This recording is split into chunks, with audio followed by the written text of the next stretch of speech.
No, en principio, desde nuestro sindicato, el SUTEF, Sindicato Unificado de Trabajadores de la Educación Fueguina, somos un sindicato provincial de la provincia más austral del mundo, organización principal de las y los docentes fueguinos. Pertenecemos a la Central Autónoma de la Argentina, que conduce nuestro compañero Pablo Micheli a nivel nacional. Estamos integrados también en la Riosal y en otras organizaciones sindicales y confederaciones.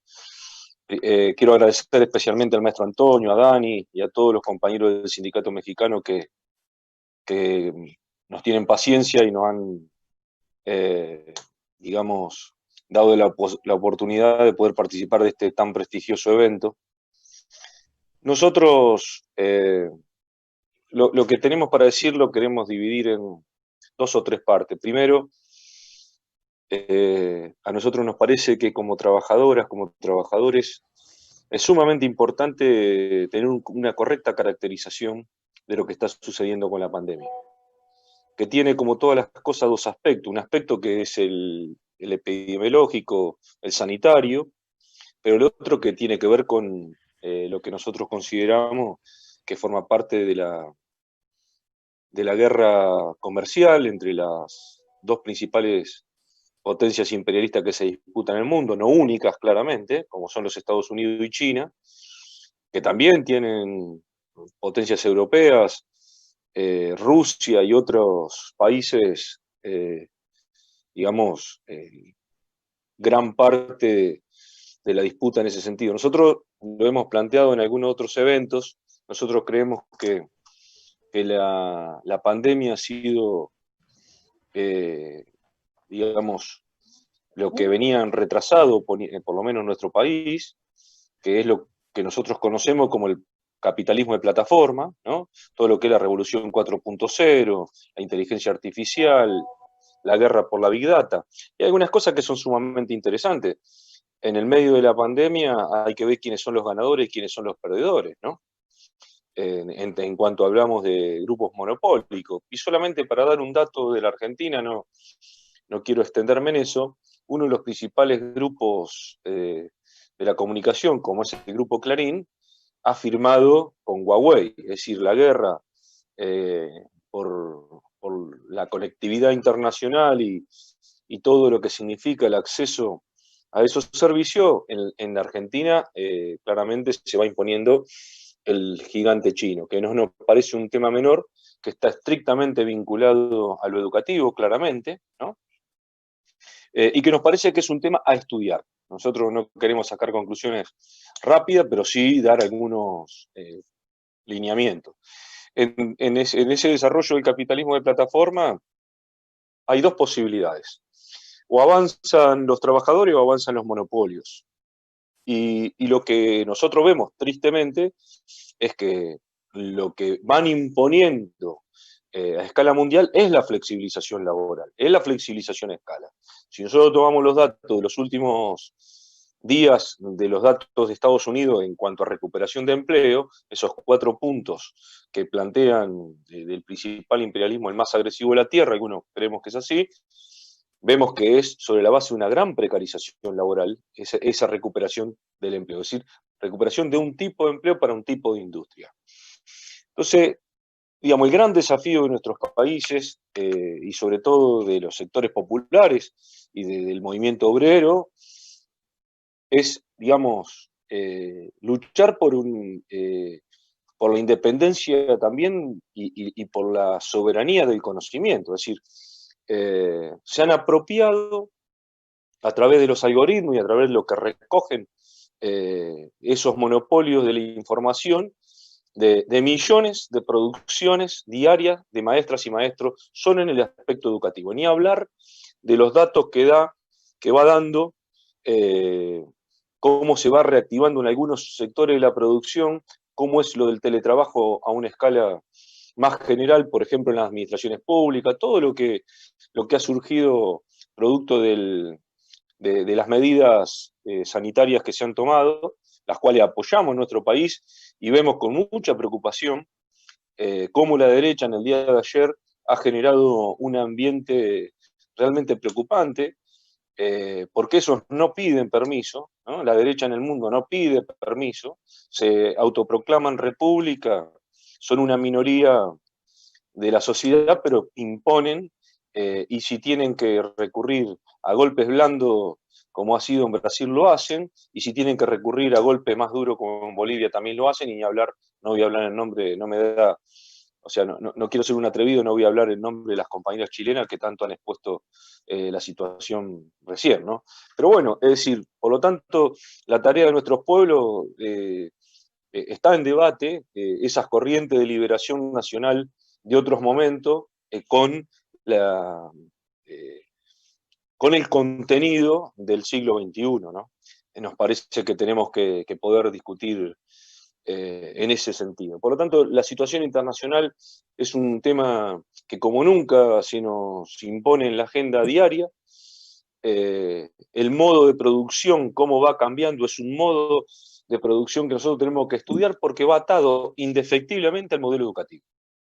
No hay posibilidad de pensar un modelo educativo si no entendemos cómo se van desarrollando los modelos productivos en nuestro país. O sea, sé que no estoy descubriendo nada, acá hay compañeros mucho más preparados que quien les habla, pero me parece que hay temas que es necesario con nuestras compañeras, con nuestros compañeros reafirmarlo. Es decir, el modelo productivo, general y hegemónico es el que nos impone el modelo educativo. Por lo tanto, la disputa, por ejemplo, yo cuando salga de este hermoso evento, vamos a tener una reunión nacional de nuestra central y donde nosotros, por ejemplo, estamos planteando o vamos a plantear la necesidad de que el movimiento obrero y popular tome una consigna que sea trabajar menos pero trabajar todo, es decir, la reducción de la jornada laboral sin reducción de salario y con aumento de los salarios. La tecnología puesta al servicio del salario, al servicio de los trabajadores y el pueblo, y no al servicio de la maximización de ganancias. Y esto es una de las conclusiones muy importantes que nos dan estos 4 meses de encierro.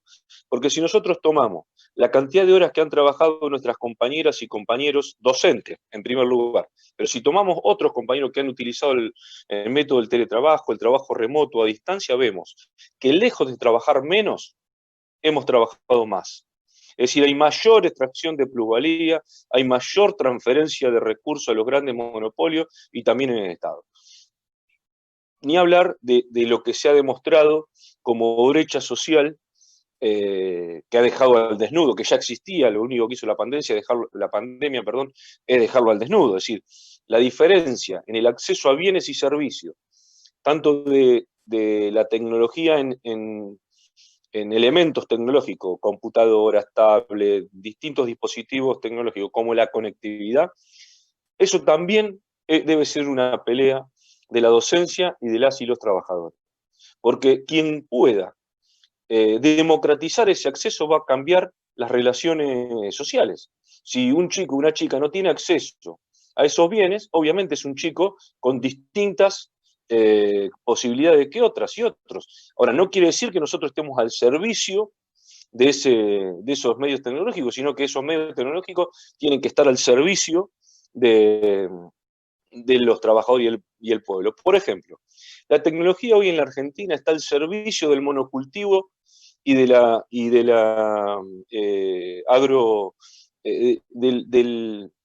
agrocultivo que envenena, con todo lo que eso implica.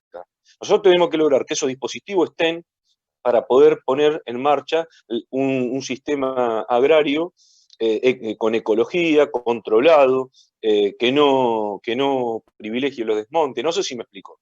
Es decir, esa es la lucha central de nuestros pueblos. Eh, por lo tanto, nos parece que ese debate va recorriendo el movimiento popular en condiciones muy desfavorables, porque la pandemia golpea centralmente a los sectores populares. Golpea, nosotros en la Argentina que veníamos de 4 años de desastre, con una desocupación muy importante, este parate y esta situación ha quebrado o ha llevado al quebranto a muchas pymes y ha dejado en la calle a un montón de compañeras y compañeros. Eso no se resuelve sin una política que tenga el movimiento obrero, a los trabajadores y al movimiento popular como centro de la política. Bueno, ahí está la disputa. En nuestro país, ahí está la disputa.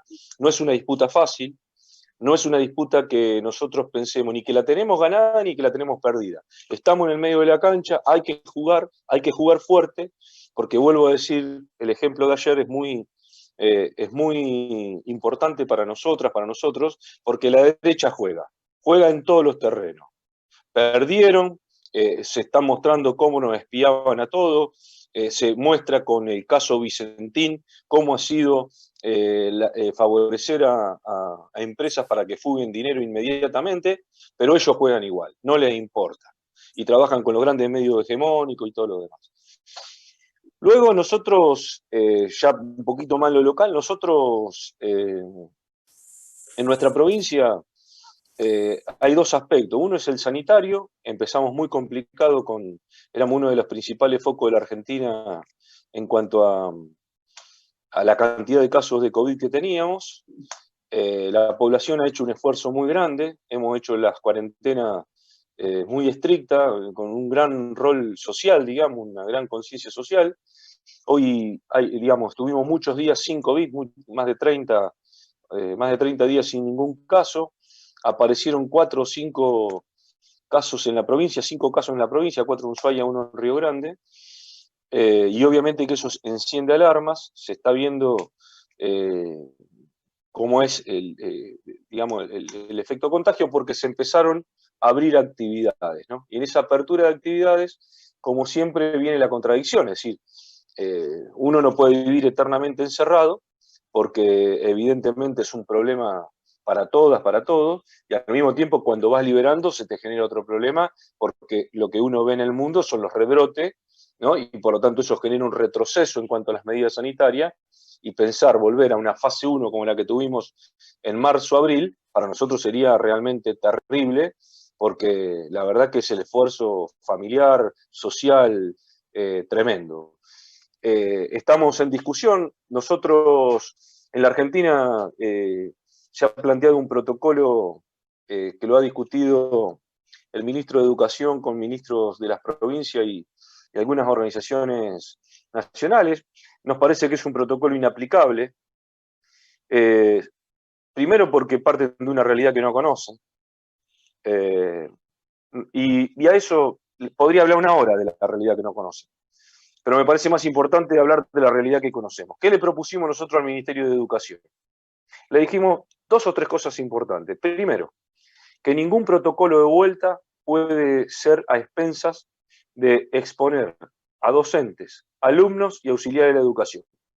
No vamos a permitir que se expongan a la comunidad educativa. Lo segundo es que no vamos a permitir que sea bajo la base de flexibilización laboral. Es decir, si se quiere volver en las condiciones de fase que están planteando, tienen que invertir. Y invertir también significa el salario docente, las condiciones laborales y las condiciones educativas. Y el tercer punto es que nada de lo que se vaya a resolver en la provincia hacia adelante puede ser sin tener en cuenta los 4 meses donde la docencia ha trabajado, producido, creado vínculos y ha generado un sistema de vínculo virtual, de vínculo pedagógico, donde el Estado no estuvo. Entonces, no hay posibilidad de tomar ninguna decisión que vaya al encuentro de la realidad que tenemos si no se escucha a las y los docentes, que son lo que hemos estado en la primera línea de batalla educativa, porque los primeros que estuvieron en la línea de batalla son los sanitarios, son los trabajadores y trabajadoras de salud, pero los que estuvimos sosteniendo, inventando, creando y poniendo en nuestros bolsillos fueron las y los docentes. Y entonces hay que escucharlo. Para eso nosotros le hemos propuesto una mecánica de trabajo al Ministerio de Educación, todavía no se nos respondió ni por sí ni por no, que es el encuentros regionales de zonas de las ciudades. Mientras tanto nosotros vamos haciendo encuentros virtuales con niveles y modalidades educativas en toda la provincia, para escuchar, para aprender, para que ese esfuerzo que las compañeras y los compañeros hicieron forme parte de la discusión del devenir.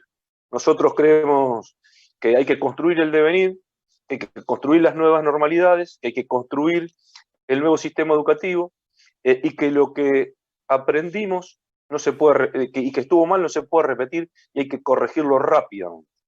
Y que esa desigualdad en términos tecnológicos que la expuso cruelmente la pandemia, no es que desaparecerán mágicamente si aparece la vacuna y volvemos a esas normalidades que nos trajo hasta acá. Esas, si no se trabaja, van a ser brechas mucho más amplias, porque hay cosas que vinieron con el teletrabajo que van a permanecer hacia el interior de los sistemas educativos. Y entonces ahí la pelea es, si nosotros vamos a ser peones, vamos a ser meros espectadores de cómo se implementan y al servicio de quién están esas tecnologías, o si esas tecnologías van a estar al servicio de los pedagogos, de las pedagogas, de las maestras y maestros que construyen a lo largo y ancho de nuestra patria el sistema educativo público. Por último, que tiene que ver con cuál sería el modo de construcción de unidad en la patria grande, yo me animo a decir dos cosas. Una es que el camino, sin lugar a duda, lo marcan las compañeras. Los marca el movimiento internacional de mujeres que han logrado conmover al mundo y tenemos que trabajar todo para que ese movimiento triunfe en cada una de sus reivindicaciones y en cada uno de sus metas que se proponen, pero con los paros del 8M han demostrado que es posible sobre la base de algunas cuestiones que compartan todas, más allá de las diferencias en matices o de corrientes que pueda existir, como puede existir acá en este espacio diferencia o matices en nuestras concepciones sindicales. Entonces el desafío es construir un programa de piso común que tiene que tener en la educación pública de la patria grande y disponer jornada que todos seamos capaces de protagonizar. No proponernos jornada que no vamos a poder protagonizar o que no vayamos a poder garantizar. Pero me parece que el acceso a los bienes tecnológicos, la conectividad, la gratuidad de la enseñanza, el avanzar en más y mayor integración, es decir, nos parece que en las discusiones de las currículas, cómo integrar, digamos, aspectos de la lucha por la subjetividad, que me parece que es la gran pelea que estamos dando y que obviamente no es fácil, porque los medios hegemónicos y el poder central y sobre todo los gobiernos tienen mucho más poder para poder imponer esas políticas. Así que esta sería la síntesis. Nosotros abonamos a este espacio, trabajamos para que crezca y poder aprender de ustedes y poder construir con ustedes.